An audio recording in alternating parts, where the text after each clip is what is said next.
Welcome to Club IDIC. Tonight, we are going to be watching Twovix from Star Trek Lower Decks, and we are going to be discussing communication is important. Please enjoy this meeting and the celebration of Club IDIC's third birthday.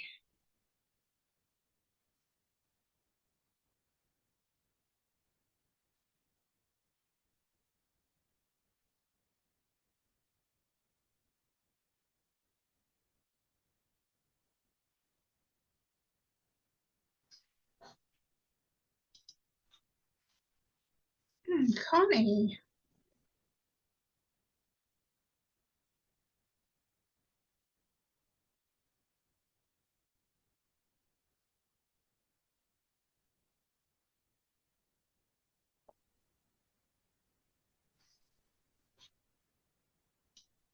Hi, Heather.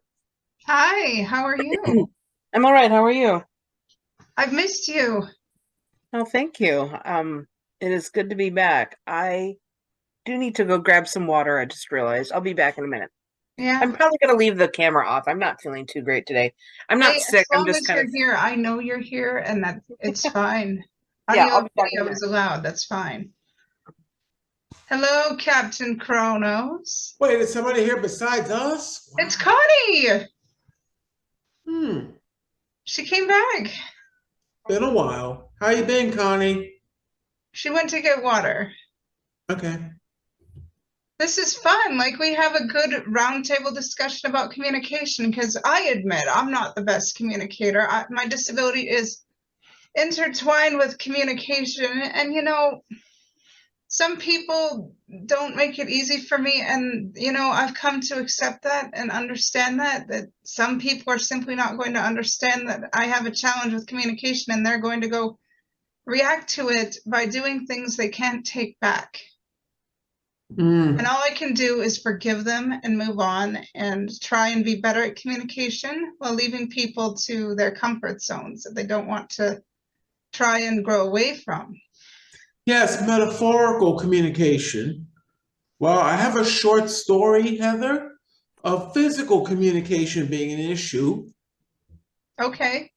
Like, well, this is back when I was working. I know you've never been to America in ever. But when I was at work at the Intrepid Museum, I was at the information booth. This Asian man comes at me. Toiletto, toiletto, toiletto. So we're thinking, so me and the other staff are thinking, toys, that's the souvenir stand back outside where you came through. No, toiletto, toilet. And I'm playing that guy in my head over and over again, thinking how it sounds like Japanese. I'm like, oh, wait a minute, this guy's speaking toilet, toiletto. Wait a minute. So I said to him, toilet? And the guy was like nodding up and down. Yes, yes, yes. I'm like, oh, he's looking for the toy. Oh, he's looking for, I told the other staff members next to me, this guy's looking for the bathroom. He's not looking for a souvenir. Of course, people being oblivious to other languages. Oh, you want to go to the bathroom? Why didn't he say so? But you know what? In that situation, from what I'm gathering, and I've listened very carefully, you showed patience. You asked him to repeat himself, and you really paid attention to his need and tried to pick something out of the situation that you could understand, and you used it to help him to the best of your ability. Make a left, go down that hallway's first door. You didn't just shun him because he was difficult to communicate with, so Yeah. that's a good thing. Yes. I wish more were like you, honestly. Huh? I wish more people were like you, honestly. Oh, okay. I'm back. Hi, Connie. Connie. Hi there. I actually have a real interest in languages, and it's not just because I am a professional communicator for my work. Okay. But like, I just enjoy listening to other languages sometimes and seeing if I can notice similarities, like if they have any words that are similar to the same word in English. If the word means in English a word that sounds similar to how they say it, Yeah. And back when the war in Ukraine was still relatively new, I would listen or watch, I should say. I got into this habit of nightly watching the video recorded messages that President Zelensky would give to the country. And of course, I only watched, or not only, but usually watched the ones that had English subtitles. So, of course, I could figure out what he was saying because I know zero Ukrainian. I know a tiny bit of Spanish, but nothing in Ukrainian. But I did that enough that I started to figure out what certain words were. So that was fun. Yes. But after a point, i.e., I got sick, and that was a whole separate situation. Okay. But after shut up. After I came back I was in the hospital, and after I came back home, I just had this intuitive sense that I was putting the war too much in my face, so to speak, all the time. It was too much. So, I felt like, yeah, it's not that I don't care, it's that I care way too much. And if I continue to, learn details about the war every single day, it probably wouldn't be good for my health. So I stopped doing that. Okay. That's the little thing I do, Connie, Heather. I intentionally do not watch the news on weekends. That is my day off from the horrible world. I did not want to hear about that. See enough of that Monday to Friday. Oh, well, as a journalist, that's one of my things that I do. I don't really get a choice. I have to report when there's things to report on. And then you have to go see a psychologist. It's a whole different form of communication. Not really. I just write about it and I think about it and I just tell the story as is and then I move on. I've learned to deal with my problems on my own because finding a therapist is still very hard these days. I actually don't watch the news, generally speaking. So and that might sound like a contradiction in terms based on what I just said, but yeah. I became interested in the war in Ukraine mainly because of how courageous and inspirational President Zelensky was and is. Mm-hmm. And so that kind of sucked me in, so to speak. But like I said, I had to quit doing that. So his communication inspired you to get to know him and to get to know more about the war, but it kind of backfired because you're a very good and kind person and you took in more than you could emotionally handle. You overloaded yourself and you had to take a step back and a step. Well, sorry, I didn't mean to interrupt you. I don't know if taking in too much is what caused me to get sick or anything. And I don't know if you were implying that. It was simply that what I do know is, like I said, I thought I need to stop. When I got back from the hospital, I was very weak because I'd had surgery. No, I actually had not yet had surgery the first time that I was in the hospital. But I still was very weak.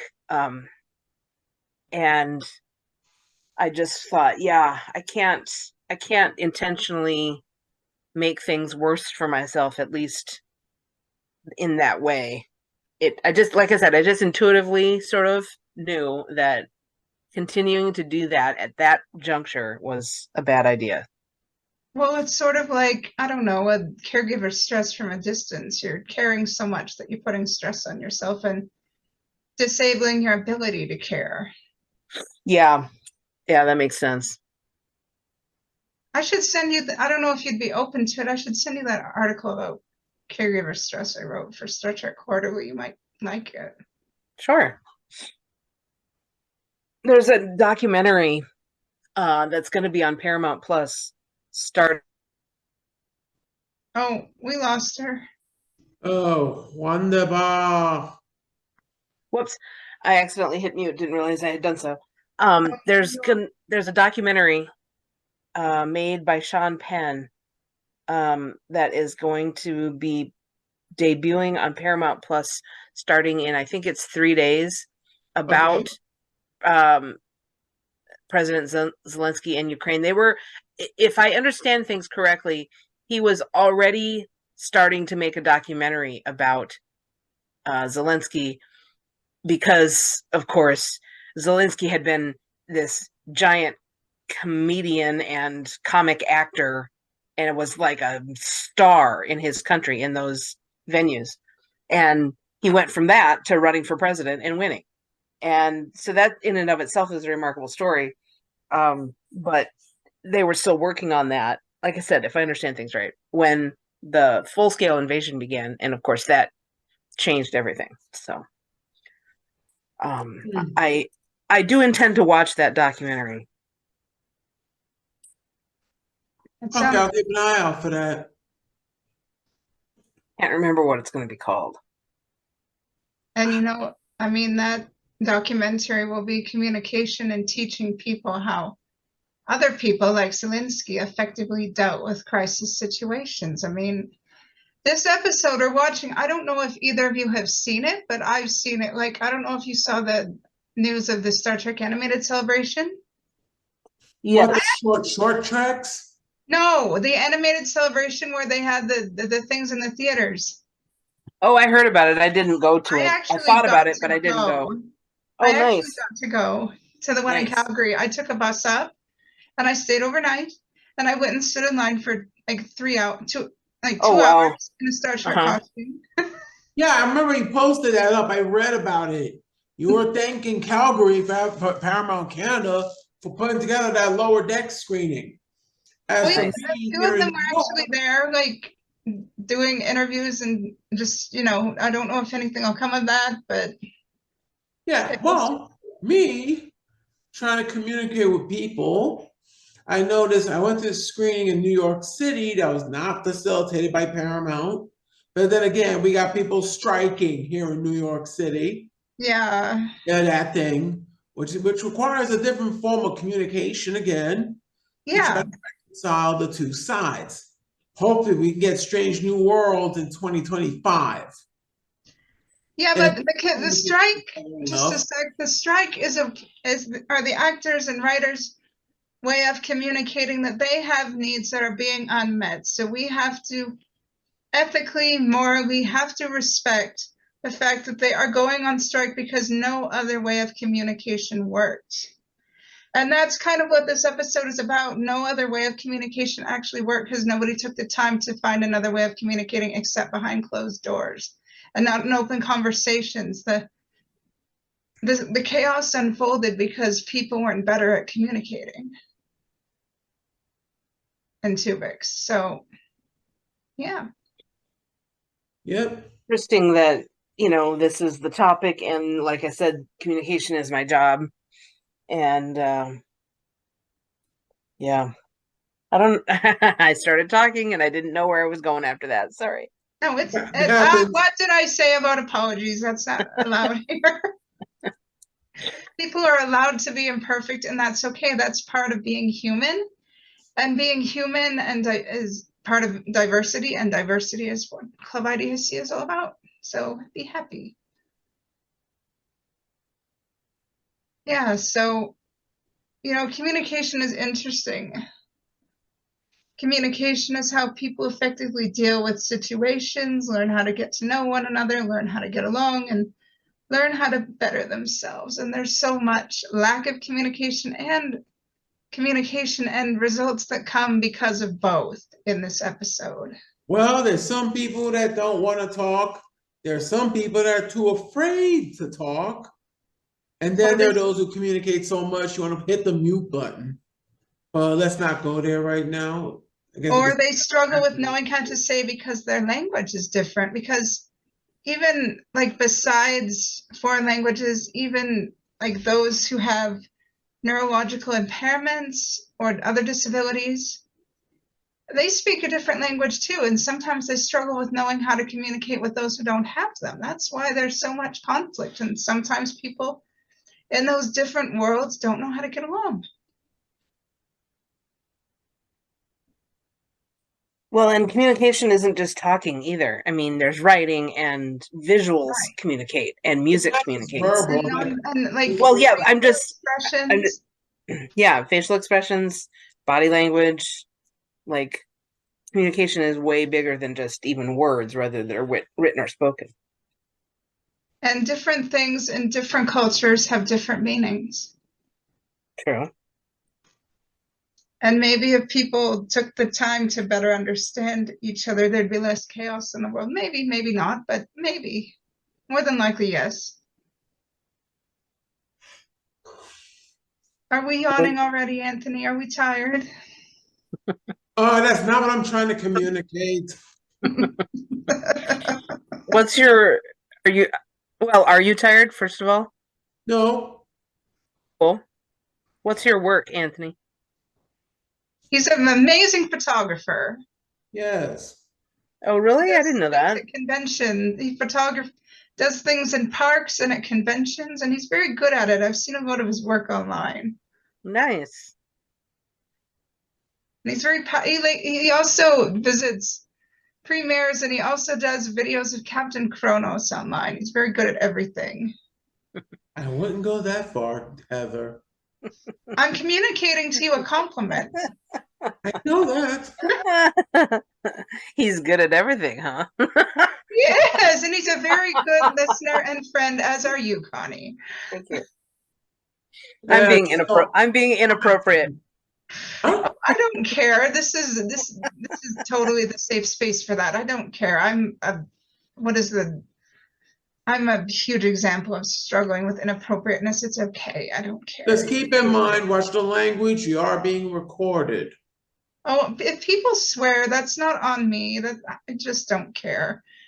You know, I told you this before. Ever since I got this funny little disease in 2017, I care a lot less. I'm a lot less controlling. I'm more chill. I still struggle with communication, but I'm a lot more chill about other people in my environment than I used to be. What So, happened yeah, in this is- 2017, or would you rather not detail it? Oh, endometriosis. Oh, okay. What I got that put me in the hospital twice in the space of a year or less was I'm trying to think how to say it. Pancreatitis causing gallstones.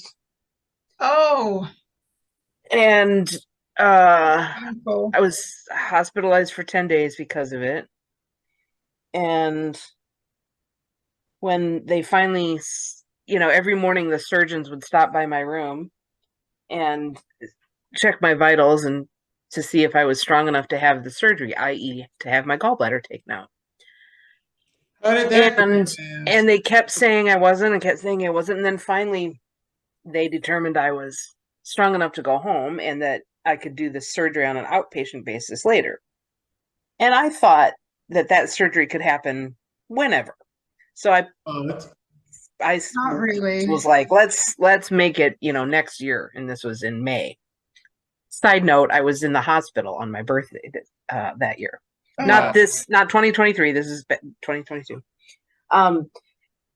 And my gallbladder had other ideas because that September, so about a year ago now, I started feeling badly again, felt very similar. And again, I could not stop throwing up. Actually, the first time I was able to stop throwing up. This time I could not stop throwing up, even past the point where there was something to throw up. And sorry for the grossness of that. And so I went to the hospital again, and this time they did the surgery. Fortunately, the second time my pancreas was not involved, and that's what made it, more difficult. Not difficult's the right word, but when the pancreas is involved, it's more dangerous to have the surgery. And that's why they kept waiting for my vitals to get to the right place. But of course, when the pancreas wasn't involved, then they could just go ahead and do the surgery as soon as they could fit me in. So Yeah, that's, I'm after listening to your story, I'm thanking God that I had mine out at 18 and I didn't have to deal with that. well, yeah, you can always be grateful that you didn't have multiple nights of like. Oh, I did. Well, I okay, ended up fair enough. I ended up with a year of only being able to eat literally 5 things, and I lost like 75 pounds starving. Ooh, wow. Or else I'd be in 12 plus hours of pain if I ate the wrong thing. Oh my. Oh my God, like he's like, what, try to eat a piece of chicken and your sister's like, No, like chicken was one of the 5 things I could eat for the whole year. Because I have a maddeningly high pain tolerance, and I was like, I can do this, I can do this, I can do this. I think it was whole wheat bread, lettuce, chicken, and maybe crackers. so what, you had chicken sandwiches 6 days a week? Pretty much. So were you communicating with your doctor about that? Oh, you know what? The funny thing about doctors back then, they didn't take me seriously because of my disability, so I literally suffered a lot. Okay, I think how did Led Zeppelin phrase it? Communication breakdown. Yeah, my life a long time ago when I was living in a community called Raymond was a very different life.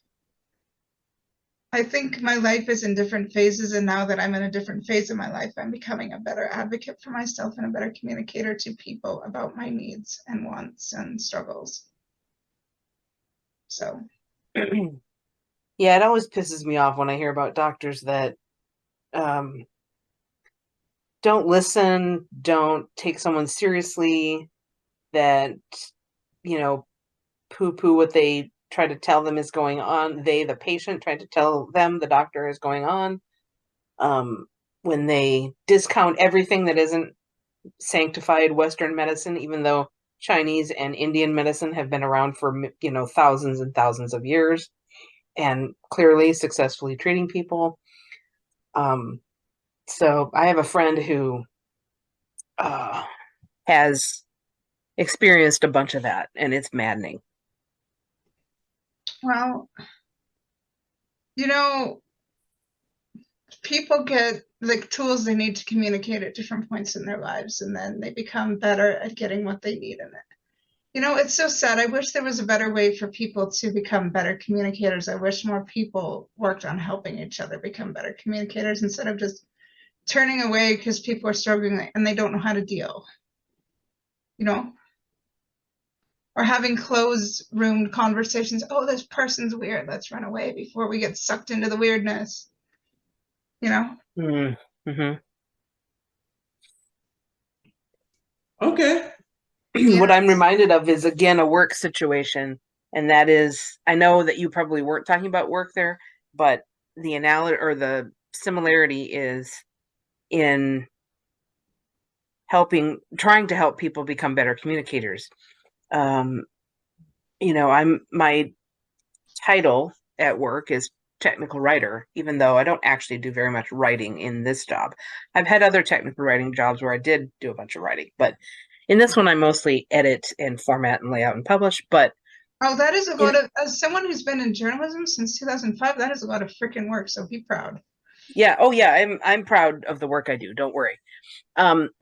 But my point is that there have been times when the management of the engineering group that I was a part of wanted me to try to help the engineers, especially, and there were other support personnel, but mostly the engineers, to become better writers. Well, there's multiple problems with that. Not that that's a bad goal, because that's always a great goal.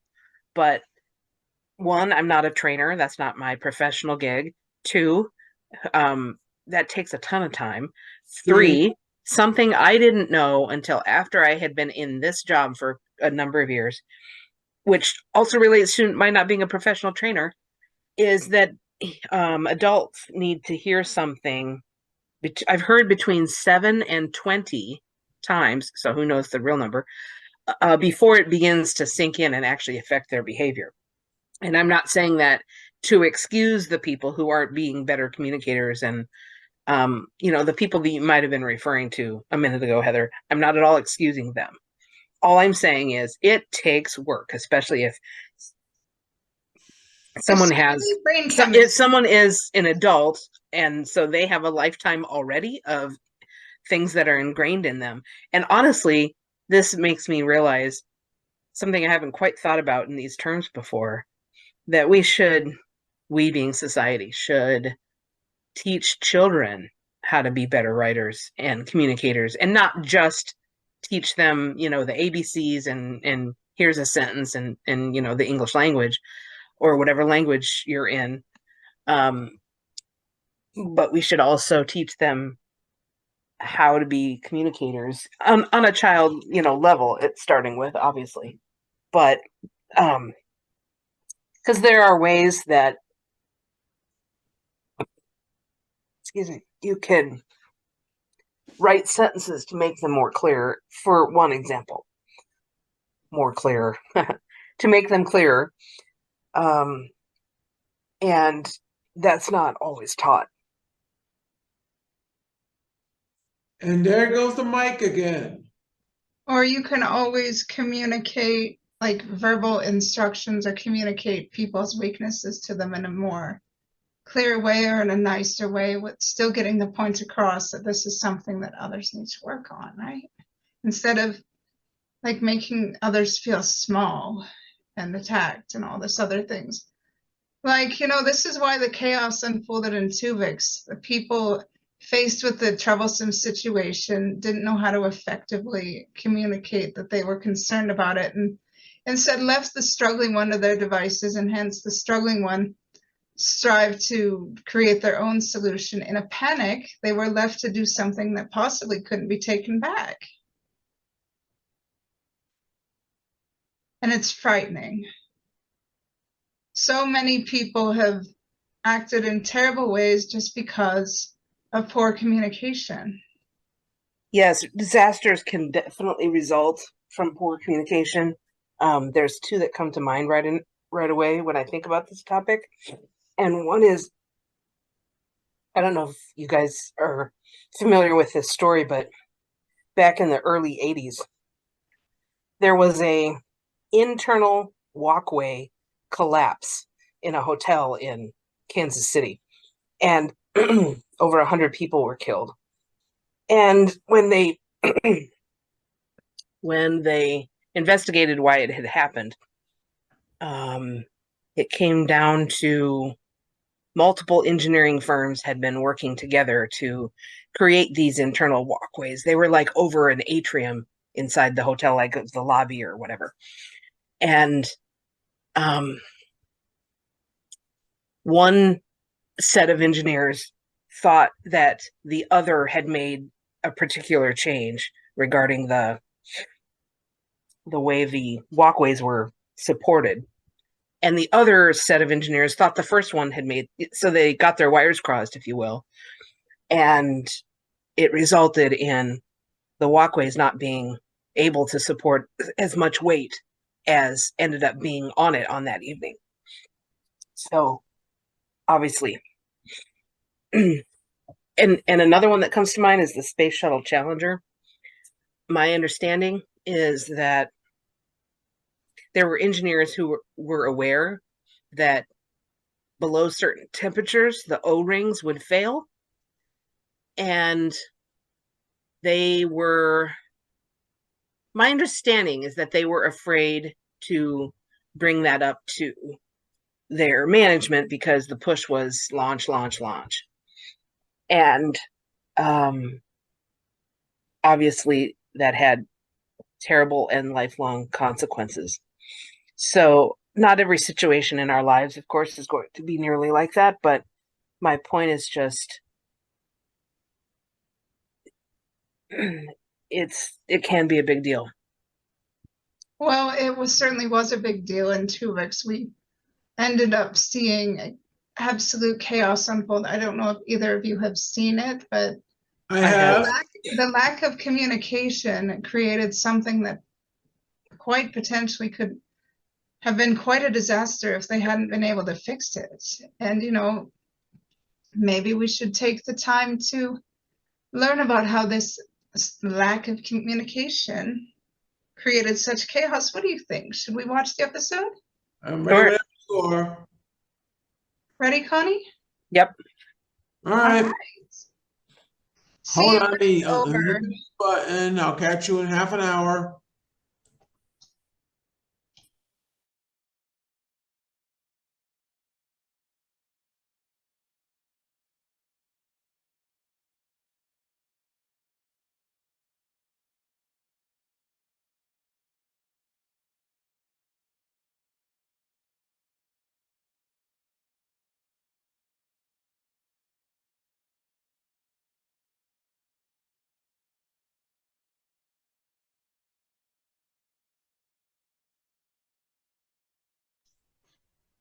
All right, I'm done. Is Connie done? I don't know. I'm sure she'll join us when she's ready. Did you want to type her?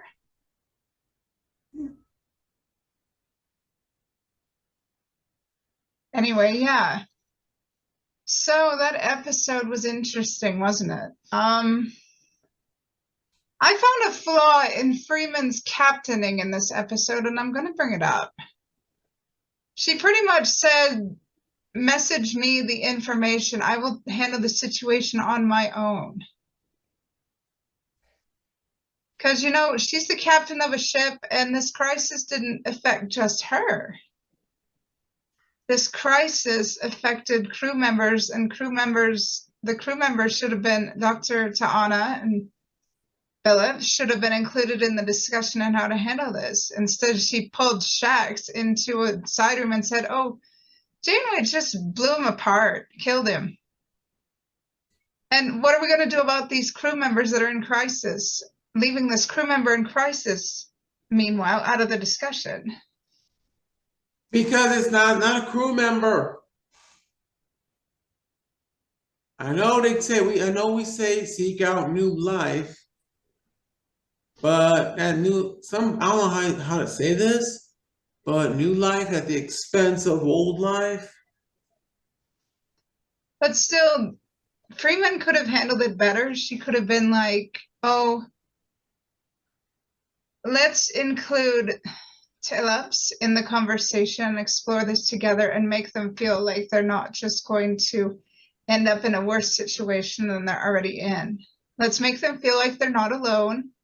Let's communicate what we can do and what we intend to do rather than do what Janeway did to Twovix. Which is what they're going to do anyway. They were going to do it anyway, but they handled the beginning of the situation poorly. Freeman said, I'm going to deal with this on my own, and then Paul Shaxton and not even bother to communicate any of this to Illips and leave to Illips on their own to discover that the original Twovix was killed and leave them to freak out. Yeah, I was about to say, don't you think that? Oh, what you call it? I forgot the thing's name. To Illips? Yeah. I know that thing's like, oh no, you gonna kill me. You're not here to talk. So there's no communication happening there. What do you think, Connie? They did try to talk to him, though. I mean, they only looked up what Janeway was going to do. They weren't going to do what Janeway was going to do. They only looked it up. And then when they discovered it, they were like, oh, that's terrible. So they did try talking to Phillips. Yeah, but in the beginning, they were like, oh, they told Phillips, oh, we're going to look up what Janeway did. And they didn't invite Phillips to do that with them. Instead of, and Phillips got the idea, oh, I'm going to look this up by myself. And then based on that limited communications, Phillips reasonably freaked out, thinking, oh my God, I'm going to die because they're going to follow Janeway's example and not give a crap about me and what I want. And this is an example of how a lack of communication can cause chaos.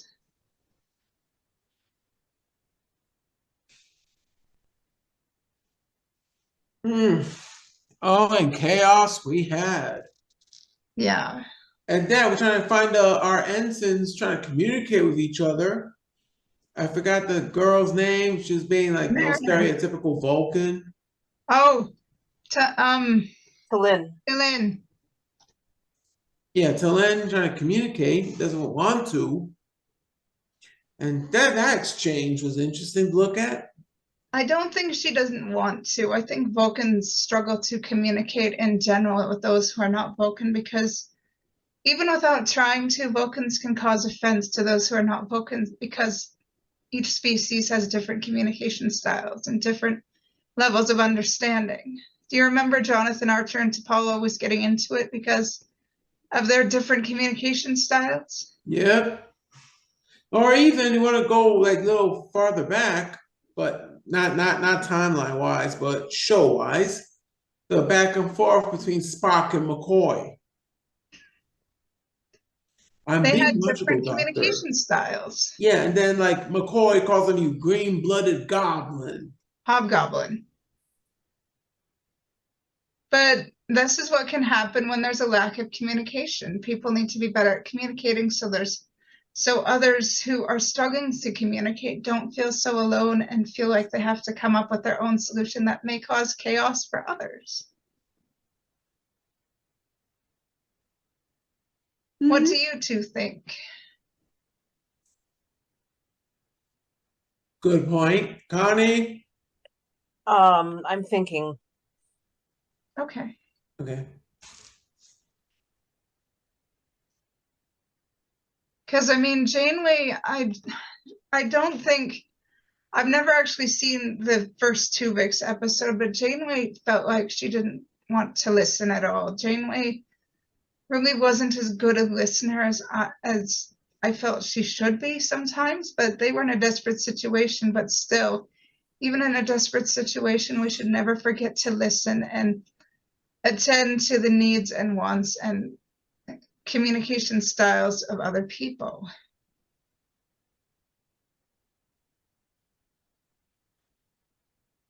You know? Because, I mean, even in desperate situations, we need to make others feel like they matter. And their voice is important. Which explains why you made this group. Yes. Because, I mean, I said earlier that I have trouble communicating, but it doesn't mean I want to quit trying to communicate. And those who can't tolerate trying to communicate with me just because I struggle to communicate and socialize well, I forgive them. It's not their fault they struggle. It's not their fault they struggle to get along with me. It's not anybody's fault. People struggle. And there shouldn't be hate involved for people struggling. It is what it is.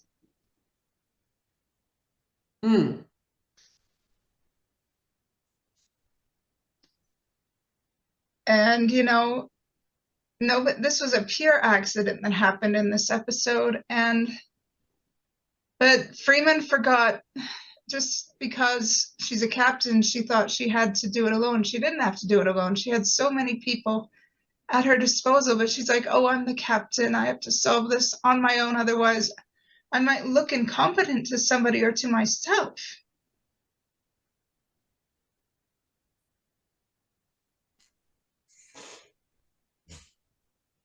Everybody's quiet.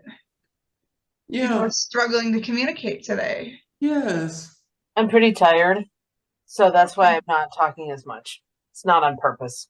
Okay, no, I get it. You're tired. It's okay. Yeah, I'm just trying to figure out what to say. Well, anything would be good. Okay. Side note, I heard from my doctor yesterday that my thyroid result is out of whack. So she's upping my dose. So that, and she actually said that might help with energy level, even though I had not complained about my energy level. But my energy level has been in the trash lately. So, I mean, it was already bad. And then I got COVID and went on a trip. And ever since then, like, all I want to do is lie down. Well, maybe you communicated about it non-verbally and you didn't realize it.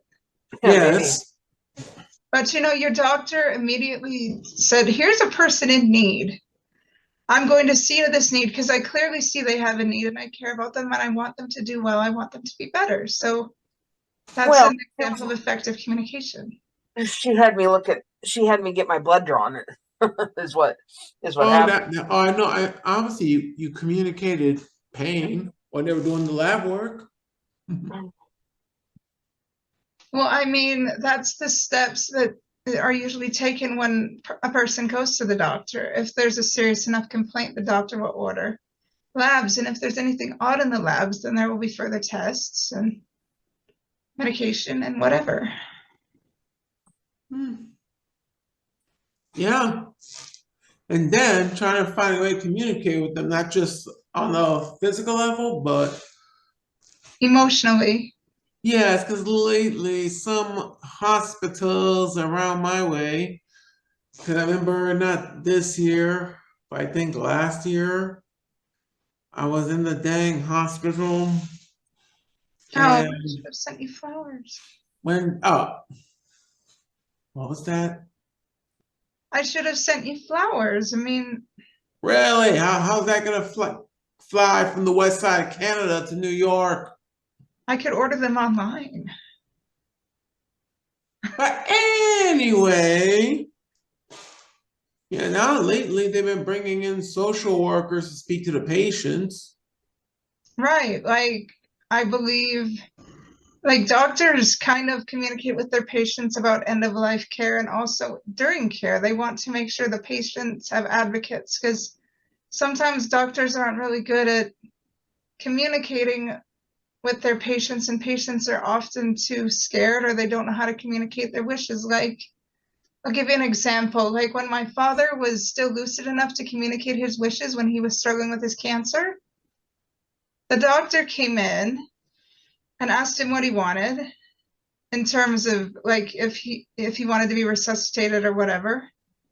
And my dad also had me record him saying that he didn't want any like heroic measures taken, and I still have that tape. Okay. Yeah, we got morbid, sorry. No, I was gonna say the social worker there was insisting I get medical services, even though I was perfectly fine. Well, perhaps, there's different types of medical services though, because being in the hospital for anything is very stressful. So there's medical physical services and medical mental health services. Maybe, and counseling never hurts anyone if you need it. Like, therapy is nothing to be ashamed of. I've been to like 5 different therapists in my life that I can remember. And it's not a bad thing to have someone to talk to that you feel safe talking to, because sometimes those people aren't your family and you need to communicate with them about your family. And Yes. I know. Dan, I'm sure you had that little rough time transitioning between therapists. And you not have to really. figure out how to communicate with this one because it's not going to be the same way as that one, and yada yada yada. So it's like an ongoing process. Well, I just felt like I knew what I needed to talk about. So it was actually very hard for me to communicate, period, with therapists because I didn't know how to communicate verbally very well when I was younger. And, I struggled to know what to say and how to say it. And I struggled how to look at people and actually connect with them. I still do. But I've gotten to the point where I can actually start to communicate my needs and wants and self-advocate a little better, but I wasn't any good at that in my teens and 20s. And stupid question time, what are you now? Oh, I'm 35. Oh, okay. I'll be 36 in November on Thanksgiving, actually, American Thanksgiving. But What did communicate, I just communicate right now? I don't know. Weren't you the one speaking earlier about like nonverbal forms of communication? You clapped. Very slowly, Heather. I don't know if Connie's listening to this, I'm watching and listening. Giggled. I figured it was a silent because you weren't making noise with your clapping. Congratulations on being 35. That's how I took that. Oh. Or early birthday. Okay. Oh. That's about 2 more months. So, okay, happy pre-birthday. Oh, it is 2 more months. I don't even think about it. She's giggling away. This is kind of a tangent, but that's fine. Heather, are you a fan or watcher or non-fan of The Big Bang Theory? I had a roommate when I lived in a house with other people that was obsessed with it, but I have dared to allow myself to watch little bits of Young Sheldon and bits of the Big Bang Theory. Mm-hmm. I was curious, how you related to or didn't or felt about the character of Sheldon. Oh my goodness, like he really can be quite rude sometimes. Mm-hmm. Like especially like when he was going to win that award with Amy, like he was literally putting that all above everything else. He wasn't listening to anybody's life developments or excitements. Like when his friends who didn't think they were ever going to have children realized they were going to have a baby, like he was like, oh, she's just pregnant. What about my award? That's like more important. And everybody called him out for being a jerk. You're talking about the literal last episode of the entire show. Yeah. Well, in my case, I've been compared to Sheldon. Oh, that is so mean. You're not Sheldon. Oh my gosh. Well, okay. Let's back up a little bit. Okay. So it's been suggested by many that Sheldon has Asperger's syndrome. I believe it. Yeah, or is somewhere on the spectrum, right? Okay. So it is my personal belief. I am not at all an expert on these things, but it is my personal belief that one can have Asperger's syndrome and not be as much of a jerk as Sheldon is. Also, another point, Sheldon did grow over the series. He became more sensitive, not as sensitive as he needed to be yet, but he did become more sensitive as time went on. And of course, he developed relationships that he originally in the first part of the show you'd never would have thought he would develop, but he did. So I'm not here to say The Big Bang Theory is the best show that's ever been on television or anything. I'm just pointing that out. Well, I'm actually recalling something that happened in Young Sheldon because I think Sheldon's father, who died before The Big Bang Theory, actually brought out the best in Sheldon in terms of social skills, because there was a scene in Young Sheldon where Sheldon would wear oven mitts to the dinner table. Yes. This is at the very beginning of that show. Go ahead. One day after a talk with his father, like at dinner time, Sheldon actually took the oven mitt off and touched his hand with his bare hand. So he really respected and looked up to his father because his father brought out the best in him socially. He was like, okay, my kid's a little weird, but he's still my kid. I'm going to help him grow and use these challenges to his advantage. So, story time.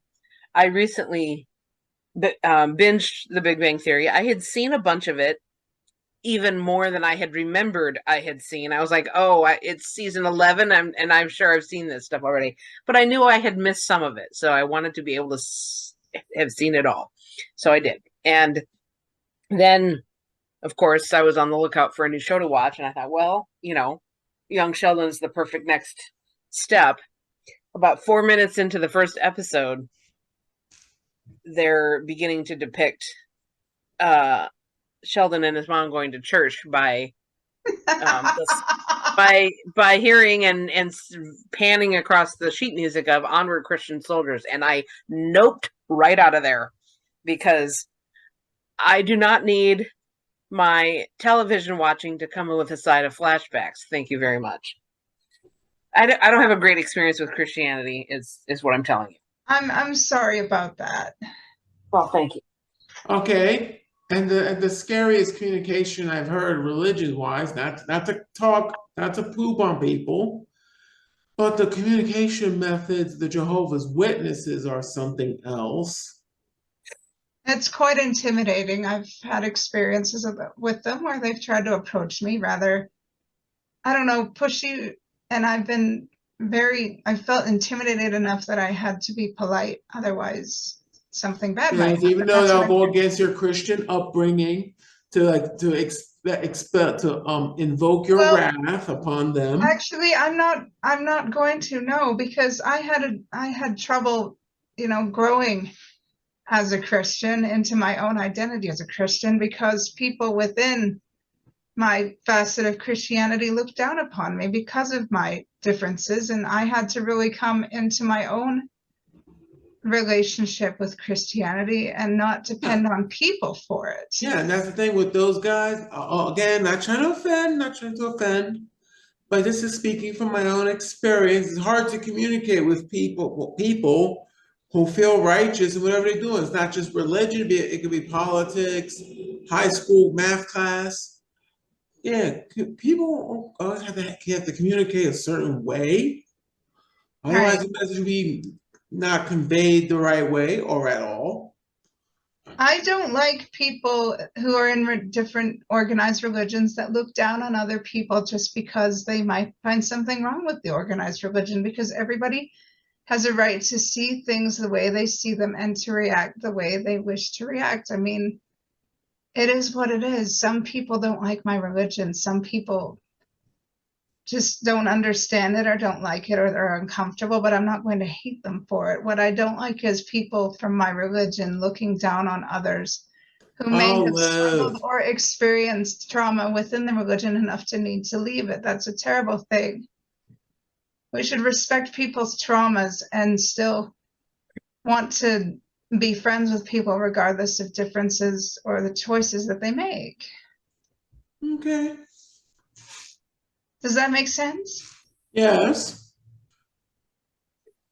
At least I And have enough understanding to figure out that communication. That's another thing. Whether it's physical or metaphysical, you have to have like a common ground on the sending end and the receiving end. Otherwise, communication is impossible. Yeah, you gotta have something in there that can understand what you're saying. well, I think, if you feel more like Tendi, who was willing to be friends with everyone and see the good in everyone, because Tendi truly just overlooks everybody's differences, because she was so friendly to Talin in this episode, saying, "We're friends, right? You're so great at everything, blah, blah, blah, blah, blah." And Talin didn't know how to react because Vulcans are not used to giving each other compliments. Yeah, highly illogical. Something I want to add back to the religion topic is, just so it's clear, I don't begrudge anyone's right to have their own religion or their right to their beliefs. And, if Christianity works for other people, I say more power to you. It just didn't work for me. And, excuse me. So, and with stopping watching Young Sheldon, that was out of, again, music especially, as we could say, again, a flashback. Music especially has a way of, sticking in your head, and these Christian songs that I've known since I was a kid, they're ingrained, and I just don't want them to be coming back up because I heard them again. I mean, I've heard people be like, I posted about it on my Facebook, and one person was like, "Oh, skip the episode because," excuse me, Huh? Sheldon, he actually kind of destroys his mom, not literally, but verbally, apparently, for how she goes to church all the time. And, they're kind of saying there's another side of it in the show. And I understand that, but I don't know if I will take that chance. And So then, anyways, all of that to say that the whole story I told was about its potential effect on me, not about, how I am with other people and whatever their religion is. And that's Okay. okay to have that boundary for yourself, just don't push yourself into something because you feel like you have to have things in common with others, because I still see you as my friend no matter what you do in terms of religion. I don't base my friendships on people in terms like whether or not they're religious. I base my friendships on people in regards to their personality, how good they are, what they do, how kind they are to me, how we get along, all that great, wonderful, basic, wonderful, beautiful stuff. Okay. Cool. And this makes me think of, I don't know if either of you watched The Real Housewives of Salt Lake City. There's a character in there whose kid actually looks down upon her and her husband because this kid wants to go on a Mormon mission, and he doesn't want to really include his family in this decision because he has labeled them as different and worshiping differently, and it's just so wrong. It's so wrong to look down on people just for that kind of a difference, for a religious belief or lack of religion, because we're all people. We're all the same. We may have different interests, but we're all people, and we should all value each other and the gifts that each other can bring to this world. They're here. Yeah. Okay. And this is why I really appreciate the developing friendship between T'Lyn and Tendi, because Tendi's literally really excited to be friends with T'Lyn no matter, because she knows T'Lyn's Vulcan, right? Yeah. She knows that Vulcans struggle to communicate and aren't used to affection or anything, but Tendi doesn't care. She sees a friend. She sees all the things that T'Lyn is capable of doing and being for the Cerritos. And she said, "You are my friend. We're friends, right?" If more people could be like Tendi and look beyond differences and see the good in one another instead of focusing on the differences, how much better would this world be?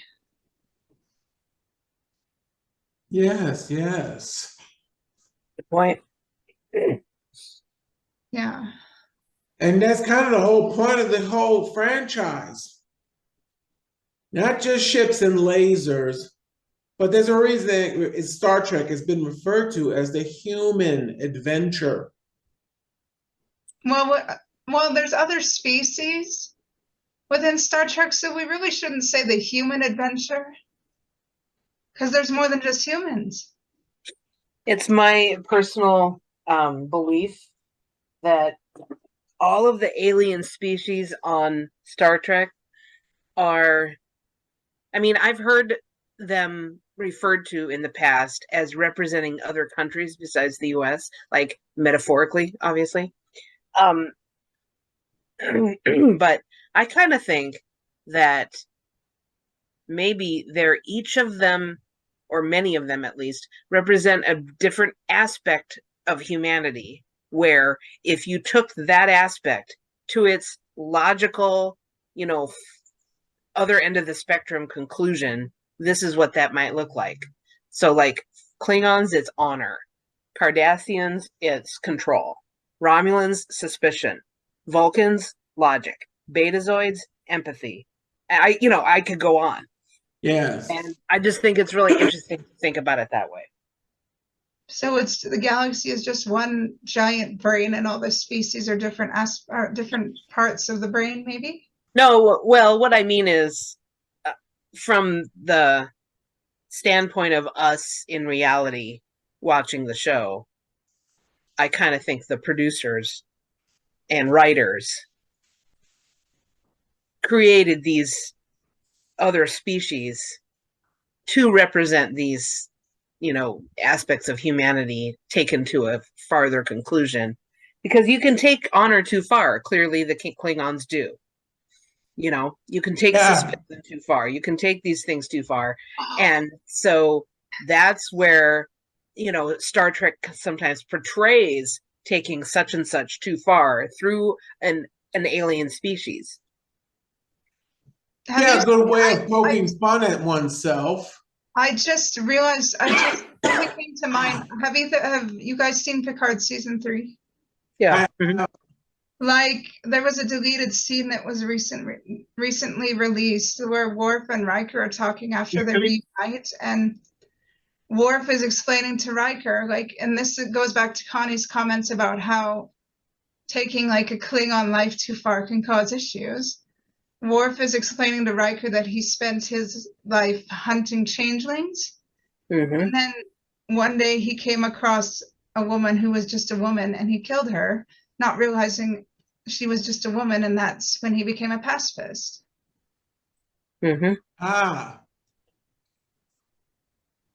I think it was to Riker. I can't remember. Yeah, you're right. I saw that scene recently enough.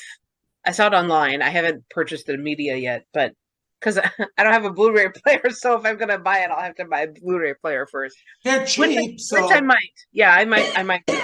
But anyways, I saw the scene myself recently enough.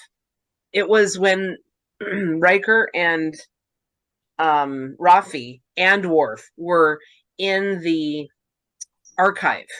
So it was inside there, and they're looking around.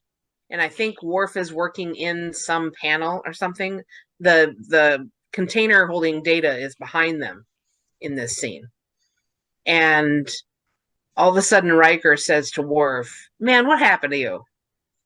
Because obviously Worf's very different now. So that's when he tells the story you just relayed. Yeah. Just, like, I don't know if the lack of communication caused Worf to do something that couldn't be taken back. And Worf's inability to really take in whatever communication he might have been receiving caused him to do something he couldn't take back. So this is why we need to be very careful about our communication. Because there are times that the lack of it or the way we interpret it can cause us to do things we can't take back. And that can cause a great deal of harm for not only ourselves, but others around us or online, wherever. So any way we communicate, whether it be face-to-face, online, on the phone, anywhere, it needs to be carefully thought out. We need to watch our words, our tone. Even online, we can watch our tone and our words. Oh boy, I have another story, a little more recent, a little more horrible. Want to hear? Sure. Talking about communication, this past Monday, somber day in history, somebody on a group chat had the audacity to type "Happy 9/11." Ouch. And okay, so it gets worse from here on out. Basically, people are going to this group chat. I even said to this man, "There's nothing to be happy about." And then he tried to defend himself, like, "Oh, it's the same thing as Happy Memorial Day. I'm just commemorating. I'm not trying to be the bad guy." But people are trying to tell him you have to think before you type. And basically, the guy was up in flames at that point, so he removed himself from that group chat. What do you make of that? Well, I'm mostly with you. I mean, words mean things, and I highly wish that people were more precise and careful with their words, as a general rule. And as a griever, especially, I didn't lose anybody directly in 9/11, but I have lost someone, and I actually do know a 9/11 widow personally. Yeah, I know a 9/11 survivor. Yeah. So, for us, a lot of things. Yes, a lot of things get said to grievers that are horrible. So yes, it does. I mean, I don't know how long after this happened, as an example, this isn't 9/11, but it's something else. Somebody asked me if I was glad my father was dead. Wow. I am so sorry. Well, he and I had our issues. He was abusive, but the death was still sad. Because I had forgiven him. So of course I sat after he passed and I saw him pass, I sat in the room and cried for 30 minutes straight on the couch.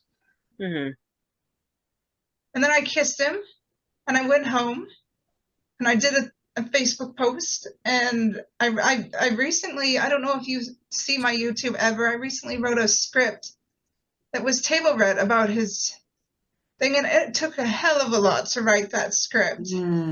Where?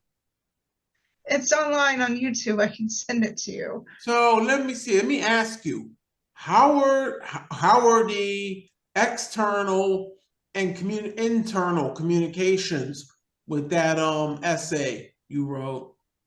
Oh, the caregiver stress? Yeah, I noticed. Yeah, it's not just like speaking. Sometimes it's internal communication, things said to oneself, whether it be Wow. motivational or just going over notes in your head. Well, I before I did the writing of the essay and the script thing, I asked my mom for memories and permission because she was involved in the story too. And I also had kept a blog of that experience. So I was able to use the blog for a lot of that. And yeah, I know it's a weird thing. I kept a journal with me most of the time. That's not weird. It's not weird at all. It's weird. It's just very strange to grieve someone who was just not a good parent, but you do it anyway because it was a parent. So, my experience is slightly different in that, yeah, I had a terrible childhood and I hold my dad more responsible for that than my mom. My dad passed, not this past August, but the one before. Oh. And, he was 90. And, I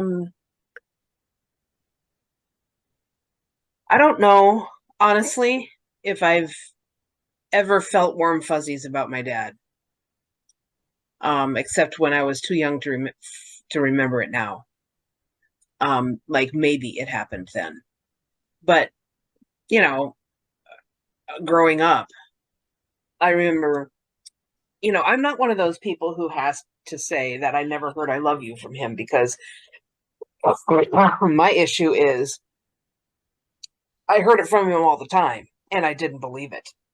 He would say those words to me and I would think, no, you don't, because words do not match actions. So anyways, fast forward to, recent times, and he passes, and I actually didn't really want to go to his memorial service, but bowed to family pressure and went anyways. And the only crying I did during the service was when I had thoughts like 95% of what happened between him and me should have been different. So. Well, it's hard to communicate in a high stress situation. It is. It's hard to communicate effectively. It's hard to communicate with someone who doesn't want to listen. It's hard to communicate when you have feelings within yourself that don't match with what you should feel about yourself. Like, if you yourself don't feel you're valuable, it's hard to communicate that you're valuable enough to be of help to another person, Well, and there was no way I was free to communicate to him when I was a kid that I didn't believe what he was telling me, because, Right. he was dour enough or harsh enough. He could be either, that you didn't want to rock the boat. Right. So you being me, you being me, of course, so it's so funny you put it that way, because we were strong on honesty, being Christians and trying to follow trying to follow the Bible, and the Bible is always about being, saying being honest, and all of that. But you learn to be false. You don't know you're learning to be false. That's part of the trick of it too. You don't learn that until you're an adult, but you learn to have a front that communicates one thing and the inside is something else. You learn to lie because the consequences of telling the truth would possibly very much mean your life sometime. Or at least you fear it would mean your life. So yes. same, right? Like the end result is the same. Yeah, I get it. Like, as much as you don't want to lie, as much as you want to be honest, and you just can't do it because you know what the reaction would be. You know what the consequences would be for not just you, but for the rest of your family and possibly the rest of your life. Because you know what this person that you're having to protect yourself from is capable of. If he gets angry enough or sauced up enough, I guess that's a good word for it. Yeah. So you learn to lie for protection and preservation. Mm-hmm. Anthony, that look on your face, what's up? I'm just taking it all in. And I mean, Yeah, it's like learning to lie for protection when there is Yeah. when you feel like you have to do it not just for yourself, but for the safety of others too. Learning to lie isn't such a bad thing in certain circumstances. I don't encourage it all the time, but in certain circumstances, for the safety and protection of yourself and Okay, others. kind of like in the Star Trek movies when they asked, "Do Vulcans lie?" and Spock was like, "No, I've exaggerated sometimes." Well, Like, how's Spock that is for smart. communication? Spock is very smart because, his half human side, he exaggerates or he knows when to lie and when to be honest for the safety of himself, for the safety of the crew, and for the safety of the ship and everyone else. And he knows what to do in terms of certain situations. He knows when to lie and when to be deceitful. Like, he did this in the Wrath of Khan especially well when he was pretending to leave the situation with the core and the radiation, and then he suddenly flips the switch, knocks out McCoy, gives him the Catra, and then flips off to die. Right. And okay, now trying to figure out how to communicate. I don't know much of American Sign Language. And the You only better not sign be language giving I me the do know I finger. cannot use in this recording. So I guess that's being communicated in that 10-page long Zoom document, which has got to be one of the more obscure and boring forms of communication mankind has ever invented. terms and conditions. Is that Yep. what you're talking about? Okay. What? Just talking about the Zoom terms and conditions. Oh. Any kind of terms and conditions. And that little micro type that you need a magnifying lens just to even begin to decipher. And that's the kind of communication that grown adults dread. Yeah, well, that's basically what living in a challenging situation or enduring a challenging situation entails us to do. It requires us to hide the fine print and pretend as if everything's okay so that nobody rushes in and risks getting hurt. Because, whenever there's a difficult situation, we may have to, as much as I don't agree with this, we may have to say, oh, we have to handle this alone. Because if we introduce anybody else into this situation, it might become unstable enough that somebody gets hurt as well.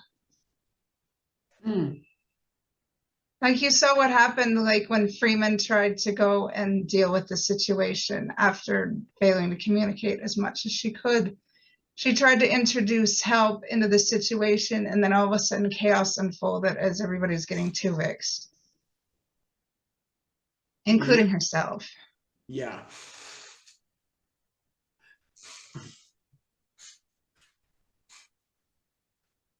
But I know it's not humorous communication, but some of the interesting thing was Twovix, Leigh. Oh, I can't communicate that thing's name. Teleps? Teleps. Like, no, you're trying to kill me! No! I know, because Teleps was left on their own to process what was going on. All they knew is that Freeman was going to look up the solution. They didn't know what the solution was, and they were like, oh, I don't want to wait. I just want to go and see what it is myself, so maybe I can pick a solution instead of going to Freeman and saying, hey, how can I help?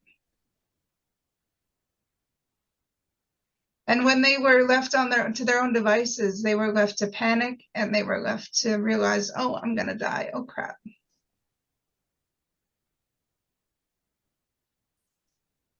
Yeah. Trying to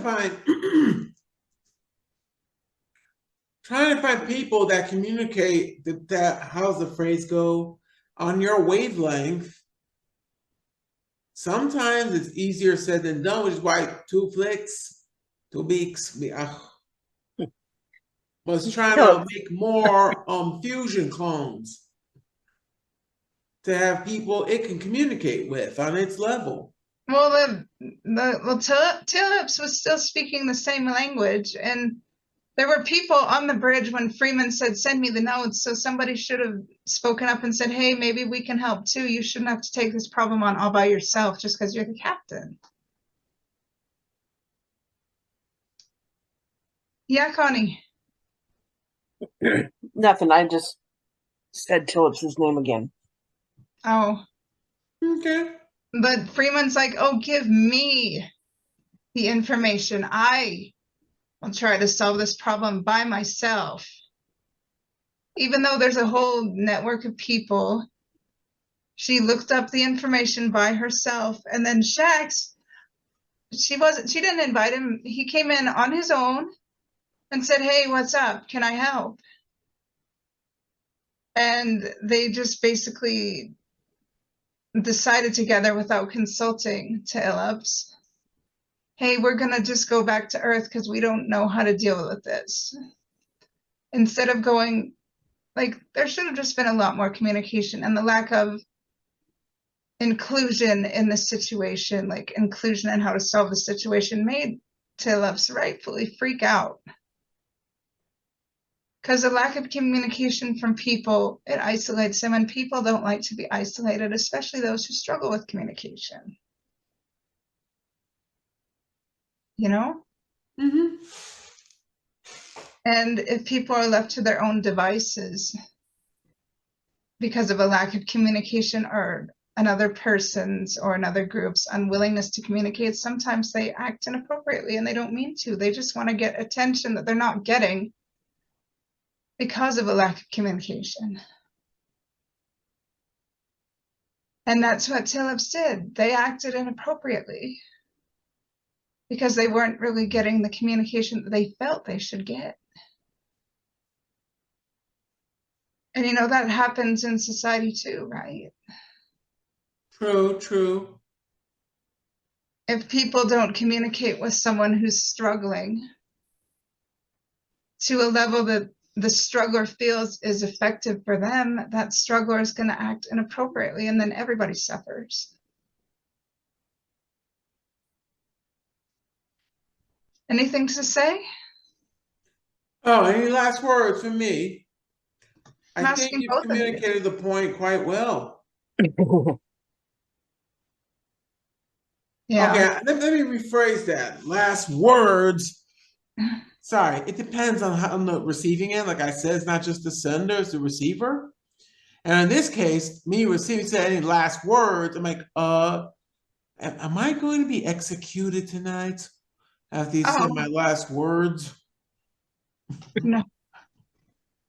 No, you're not going to be executed tonight, but it's interesting how everybody, like, the situation is thankfully solved because they decide to focus on everybody's personalities. They use something that may seem like a struggle to get through. They use it and save everybody. Like, personalities are wonderful things. Yes, yes. Personalities create communication challenges, and if people learn to appreciate each other's personalities and not get so frustrated, all the time over personality issues and differences, perhaps everybody would be more willing to communicate and everybody would get along better. And, you know, it's really nice that the crew of the Cerritos showed us that at the end of the day, even after a crisis, everybody can get together for a nice little gathering, like a promotion ceremony. And some people get rewarded with things they don't want, but need. We didn't talk yet about how fun and funny this episode is. I mean, I really love how the Lower Decks people incorporate past iterations of Star Trek and do it with respect, but also humor. And so it's a really enjoyable episode. Oh, like how Boimler about to get shot by Chaotica? and the Irish dude, whatever his name is, Michael. Yeah, the one that Janeway Sullivan. made. Her virtual son. He just is, I'm full of love, right as he's like beaming out of existence. That's interesting that to solve the thing with the holodeck on the bridge, Boimler pretended to be the son of Proton after Tom Paris beat him up in an earlier episode for looking like a Kazon. I know Tom Paris made an appearance, but I forgot about that episode. I'll have to Boimler wanted to go to the bridge and he ended up crawling through some crap and he looked like a Kazon by the time he went to the bridge, so Tom Paris beat him up. What was like season 3 or season 2? Oh, I don't even know. Maybe it was season 1. I'm not sure. I don't think it was season 1, but I also do remember that Boimler has a Tom Paris commemorative plate.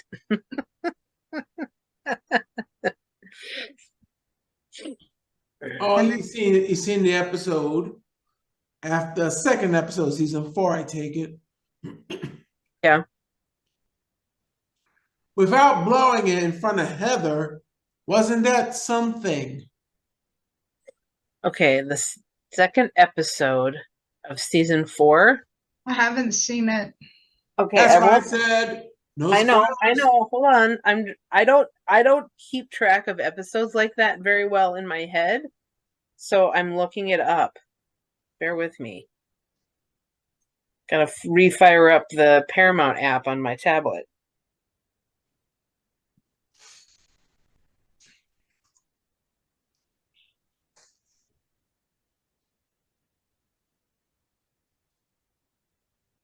Oh yes. The second episode of season 4. I have no bones yet. I must play. It's also funny. Okay. You know, and that's Have great. you seen episode 3 that debuted yesterday? Not yet. You guys have some catching up to do. Yes, and you know that's. Well, I'm caught up on Strange New Worlds, I'll say. Mm-hmm. Waiting for the strike to end so I can look at the cliffhanger. I know. It could be a really long time before we get a resolution to that. Much longer than between Best of Both Worlds back in the day. Are you old enough for that? Yeah. I wasn't that much of a Star Trek fan back then. I don't remember whether I watched that. What year was that? 91? Let me see. I know it came out like 89, like early in the mid 90s. So I was in college in between the fall of 89 and the spring of 93. And so I actually missed out, if you will, on the start, watching Next Generation from the start when it debuted. But even if I had not been in college and therefore busy, I probably would not have caught it because I grew up without television, which is a whole conversation unto itself. How's that work? We were not Amish, I swear. But my parents, they as well as my denomination acted like. Actually, the denomination wasn't fully that way because there were a lot of families who did have TVs, but my parents at least acted like it was of the devil. just because, I mean, this is part of the warpedness of the version of Christianity that I grew up in, which is Okay. that anything that isn't explicitly Christian is wrong and from the devil and of the quote unquote world and therefore bad and all these things. So what are you gonna do? Go to your friend's house, watch TV, and say "Hail Satan" or something? Excuse me. They just believed that anything from the world would corrupt, turn us away from God, blah, blah, blah. It wasn't necessarily Right. Hail Satan, but, you know.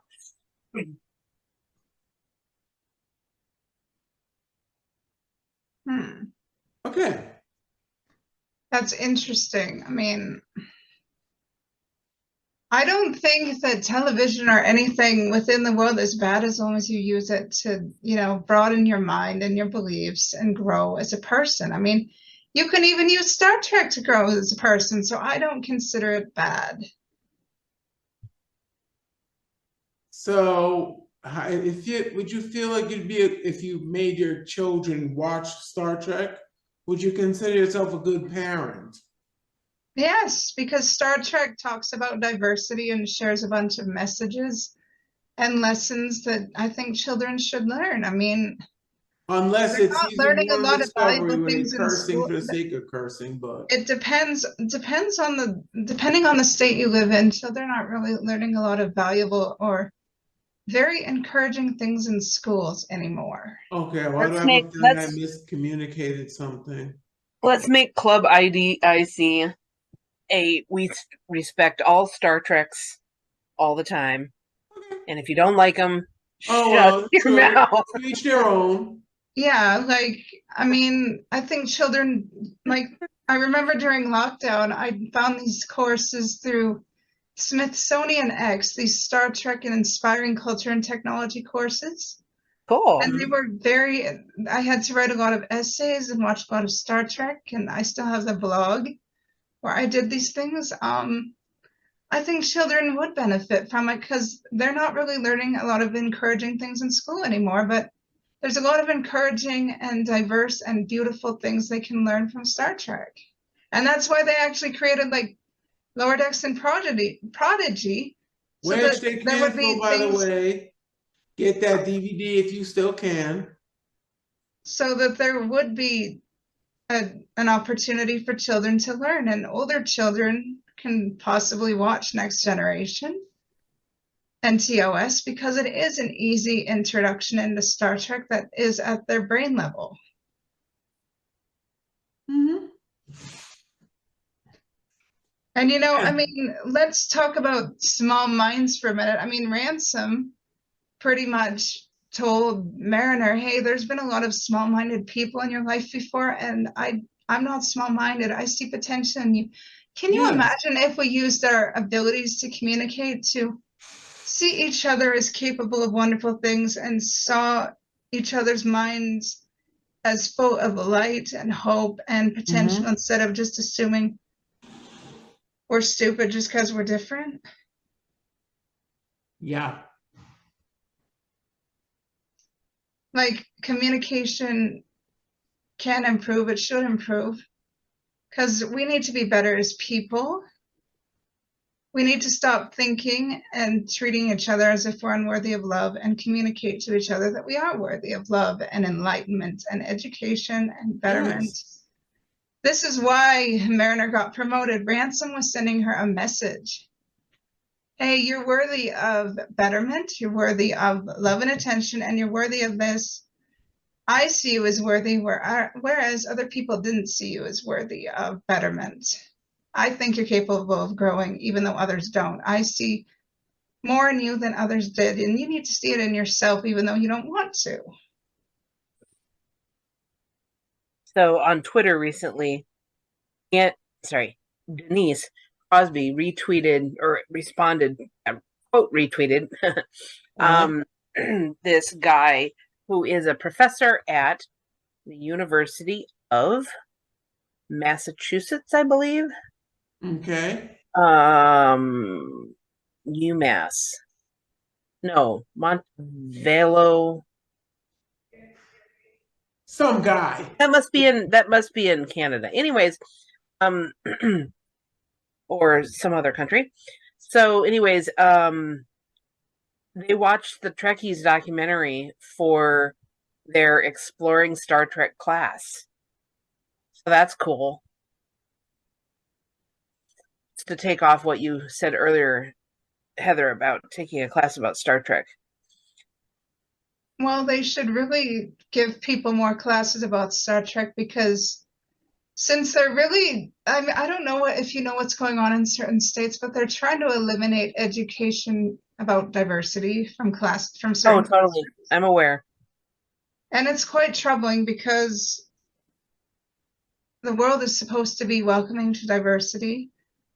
We're supposed to learn about diversity as much as possible so we can learn to respect it and embrace it, and in turn respect ourselves and our ability to work with other people. If we can't work with other people, how are we going to work with other species if we ever start traveling to other planets? Like, I remember a question from the classes that I took that asked, like, are we ready for first contact in light of everything that I've seen going on in the States and other parts of the world right now? I don't think we are, because we can barely look after ourselves as people and as a society. We don't love each other. We don't help each other. We're hating each other. We're trying to destroy any education that is about diversity and self-betterment. And we're just focusing so much on the differences that we have in each other. How in the world would we be towards alien species? We treat them like crap because we're doing a wonderful job of treating ourselves and others like crap. We'd probably be absolutely terrible to alien species. Yep, certainly agree. I've been reading or listening on audio recently. Actually, I just finished like last night or early this morning, to Our Revolution by Bernie Sanders, and that's part campaign memoir from his run in 2016 and part here's what I think we should do to fix all the problems in the country. And the campaign memoir part is interesting. The here's what I should think we should do part is also interesting, but it's also a giant bummer because you end up learning even more than you already knew about how fucked up everything is. I mean, even though I don't watch the news, obviously I pay attention to social media and I have a fair idea of certain things that are going on in the world, and, you know, certainly a knowledge that things are generally fucked up and have been for quite some time. Now, I'm not the kind of person who's going to say that, oh, so much of what's happening right now is unprecedented, because a lot of it is in fact quite precedented if you go back far enough in history. However, you know, living through it is another matter. And excuse me, like I said, learning details about more than you already knew of what's fucked up is just, it's not a fun experience. Like, it's like in the Strange New Worlds premiere, Pike was warning that planet to stop before it destroyed itself, like Earth destroyed itself. We are slowly destroying ourselves because of our inability to communicate and our inability to appreciate the diversities that are out there. Side note, did you notice they used the flag of Ukraine in the first episode of Star Trek Strange New Worlds? Really? There was some footage, and I forget the context of you know, who's watching this footage within the universe of the episode. But all of a sudden I saw the flag of Ukraine and I was like, oh my God, I love it that they did that. I did it to present day. You know, we are slowly destroying ourselves as people, as individuals, as people, and as a collective society because we are not communicating. We are not seeing it as important, but communicating allows us to get to know other people and appreciate them and appreciate what they can bring to this world. And listening to ourselves is also part of communicating. And if we don't listen to ourselves and how we can become better each and every day, then how are we supposed to be of help to others who need to become better? Because without communication, we can't help. We can't be of help. We can't help this broken world. Like, we're screwed if we can't learn to communicate and look past differences and Okay, learn she's each. gone. What? Do you notice something different about this chat? What? Oh, I didn't mean to cut you off. Please continue. Okay. Well, communicating in different languages, like whether it's a verbal language or a nonverbal language, it's difficult, yeah, but we need to learn to do it so we can appreciate the diversity in the world and the talents that come within those in the world, because the talents that come from those within the world will help us to be able to create a better world. But we're slowly destroying our world, and it's getting faster and Yeah. faster because we're not communicating, we're not appreciating what we have in this world and who we are as individuals and as a society. We're not communicating our needs, our wants, our expectations. We're not communicating that we see potential in ourselves and in each other, and we're not communicating that we have problems that need fixing and that we are capable of fixing if we want to. Oh, Connie's back. I told you. I guess. Oh, she's back. Hi, you okay? Sorry about that. My battery ran out. Oh, You missed a monologue from Heather. she can watch it. I mean, I probably heard part of it Well, I because was you were just talking. Yeah. Go ahead. Go ahead.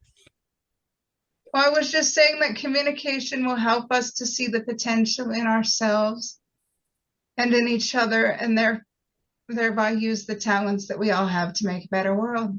That's a summary. The lack thereof, our inability and our unwillingness to communicate is slowly destroying this world. So we're not ready for first contact of any kind with any other species because we can barely manage successful communication and contact with each other without spotting differences that make us uncomfortable enough to do things that we can't take back. Okay.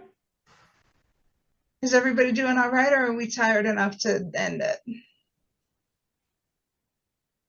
Majority of I know it's been an interesting thing. And I will say, it's interesting to look at these Lower Decks episodes because they're half the length of a live action Star Trek. So I guess Heather would like to probably have more time to discuss and communicate with each other our views and opinions on this Lower Decks episode. Like we were to watch A Strange New World, we'd be here long, we'd probably be watching it instead of talking about it. Well, communicating, like, that's part of diversity. Like, we can't learn to appreciate or even get to know one another without communicating. And that's what this is about. This is a space where we can communicate our love of Star Trek and everything that goes with it. And we can communicate how we understand each episode. And that's a wonderful thing. Okay. I just had an idea. You may do with this as you please, but we could just say, watch the episode before we meet. And then we're going to meet at a certain time. And then it's up to us to watch the episode on our own time, but obviously before the meeting. To make sure you're familiar with it once you start talking. But if you don't want to do it that way, it's totally fine. It's just an idea. That's a good idea because, people get tired and, then we have more time for chatting and we don't have to disrespect the tiredness people may feel because of the Eastern time versus the Mountain time. Yeah, Eastern here. May I ask your zone, Connie? I'm also an Eastern. I'm not tired because it's 10 something. I'm tired because, like I said, my energy levels lately have been shit. So No, What? I You're communicating that, and I'm hearing you. yes. I'm guessing after this, Heather will pray for you. I'm trying to think of a more scientific way to deal with your issue. well, my doctor has already helped with that. She has called in a prescription that will up my dose of thyroid, which I've taken thyroid daily for about 12 years, Okay. because I'm hypothyroid, and so this helps supplement. But I'm taking the same amount I've been taking for years. And she was like, your TSH, thyroid stimulating hormone, is up and your T4 level is at the low end of normal. Are you taking your, thyroid? And I'm like, yeah, every day, faithfully. That's when I can't remember the last time I forgot to take it because it's become such a habit. Why don't they just take it out? Well, It's not the you same thing need as the you need your gallbladder. thyroid. Yeah, you need your thyroid. Oh, you do? If your thyroid gland has to be removed for some reason, then you have to take thyroid every day for the rest of your life. So you don't need it. You're not going to die without it, in other words. So I'm not going to die without thyroid. I mean, I'm not going to die quickly without the thyroid supplement. Well, we But don't it want does you to affect. die quickly. We already lost somebody in this club already, and that was sad enough. I cried for weeks. I know. What I'm saying is, and struggling because I'm coughing. Please bear with me. Always. What I'm trying to say is thyroid is involved in everything. It's it even being on thyroid has even sped up and improved my immune system from what it was before I got on thyroid. So it is a hormone that it's systemic. It is involved in your entire system, which is why, like I said, if for some reason a person's thyroid gland has to be removed, then they will have to take thyroid or a synthetic thyroid to supply that to their body because the gland isn't supplying it anymore, and they'll have to do that for the rest of their life. So I am obviously not at zero thyroid since I still have a gland and it still works to some degree, but I am hypo, which means low thyroid. So that's why I take thyroid to make up for what my body's not producing or using well. So You're taking steps to improve a situation beyond your control, and that's the same thing that communication can do. It doesn't always work, but it gives it a greater chance. And so many situations don't improve or don't even have a chance of improving because people don't communicate. And that's why communication is so important, because it provides the opportunity for situations beyond people's control to possibly improve. And thank you for the great metaphor with that. It was great. Sorry to turn your medical problem into a metaphor, but that helped. no worries. I didn't even realize it was a metaphor. I was just telling a story. But if it works for you, hey. It does, because it shows that you're doing what you can to improve a situation beyond your control. And that's the same thing communication does. It's a tool that allows people to try and improve situations beyond their control. And there were attempts at communication here, but a little too late, but they tried to use them. Like even in the end, Tendi and Savannah, they used personalities. Tendi used her communication abilities to say, hey, I know how to extract personalities and you can focus on the biosigns. Through this communication, we can solve this problem. And then in the B plot, Rutherford and Boimler used communication to solve the other issue. On Voyager, like Rutherford used his knowledge of the Neelix trees to screw up the system so that he and Boimler could get the ship out of danger. So see how effective communication pulled things to a stop and improved a situation that was actually two situations that were terribly beyond anyone's control. So the question in my mind that I've had for a few minutes now has been, so how does one get better at communicating? Because you can say communicate, communicate, communicate, and we all three of us, I think, believe in the importance of communication and did even before today, you know. But that's communicate is kind of a vague thing, and so what are the details of how to do that better? So I have a book recommendation. There's a book called Crucial Conversations, and it's about conflict resolution, essentially. And if you want to improve any relationship in your life, business, professional or personal, either one, get that book, read it, do everything that it says. It is that good because, you know, typically humans left to their own devices can default to what the book calls silence or violence. And the violence doesn't have to be physical. Violence can also be verbal. But those are the extremes on a spectrum. So on the silence end, you're avoiding doing the conflict, just avoiding. And that was my MO growing up. On the violence end of the spectrum, you're engaging in the conflict, but in an unhealthy way. So he encourages people to come to the center of that spectrum and actually step up and have the difficult conversation with whoever it is. And the book gives you tools for how to have that conversation when you are having a strong disagreement without, you know, further escalating. So, Crucial Conversations, that's my recommendation. Well, I actually have a recommendation for you if you're open to it. Sure, cool. It's a book called Verbal Judo. This was recommended to me by a guy back in college when I was having a lot of, like, I don't know, depressive, aggressive fits and just really not sure how to communicate with people. He was a criminal justice student. And he recommended this book, and it would help me to better verbally communicate because I was really bad at it at 17, 18 years old. I used to have to time myself in terms of how long I could have verbal conversations with people. I used to work from 2 minutes to 5 minutes to whatever. Mm-hmm.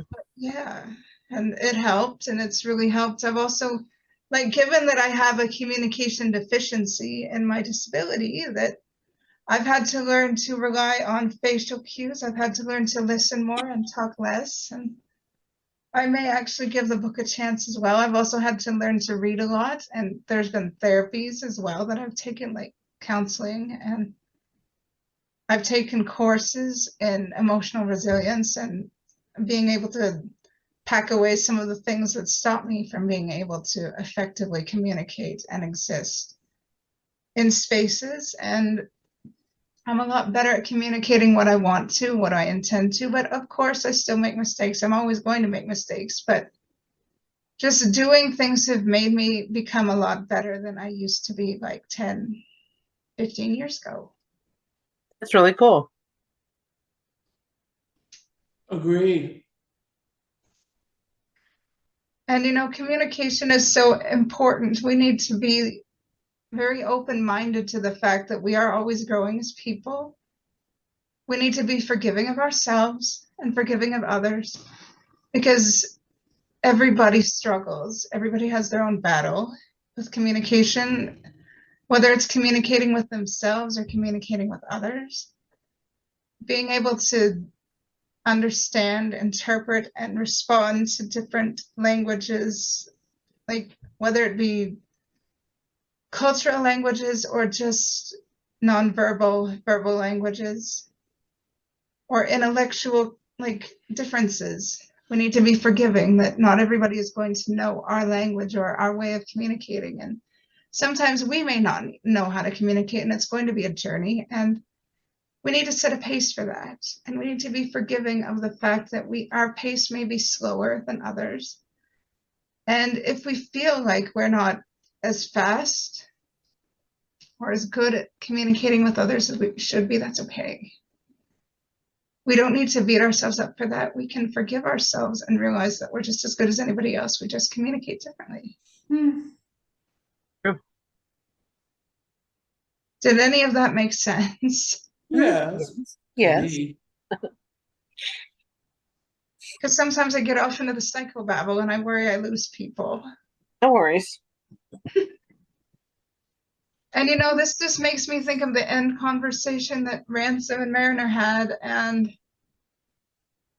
Ransom pretty much said, I care about you, and I'm going to help you grow. And we should say that to ourselves, that we care about ourselves and that we're going to help ourselves grow through communicating and listening to ourselves and to other people. Because if we don't communicate and listen and learn from the communication and the listening, how's growth going to happen? It's not. And y'all seem, are y'all ready to go? Yeah, it's already 22:18 over here. Oh, I'm sorry. But yeah, like communication is the need for it, the need for a safe space for it, the need for the diversity that invites free communication. That's why this safe space was created, and I'm glad you were able to join me in it tonight. Happy 3rd birthday to Club IDIC. Okay. Awesome. It was founded on September 11th, 2021, and the first meeting was on September 17th. So this is a early birthday party, but whatever. Okay. But it was wonderful seeing you both tonight. Did you say everything you wanted to say? Mm-hmm. And somehow there's a corner, whatever that is. I enjoyed communicating with the both of you and spending time with the both of you. All right. Same, Well, same. let me And I retire. hope to see you again, because I do have a great idea for the Halloween episode. Oh, we'll find out. It's gonna be By fun. the way, if I don't show up to a meeting, it may just be because I'm not into the episode being that you're gonna watch. So that may be the only reason, and that's been the reason sometimes. So I just want to make that clear. I'm not abandoning you guys or anything like that. If I'm not into the episode, then I figure why watch and discuss, and then I'll come another time. So Okay, that's great. Thank you for communicating that, because we love you and we miss you, and anytime you can join us, we appreciate you. thank you. All Same. righty. All right, Have a good weekend, you guys. I communicate my love and best wishes to all of you. Go in peace, live long and prosper. Okay. Bye. Bye.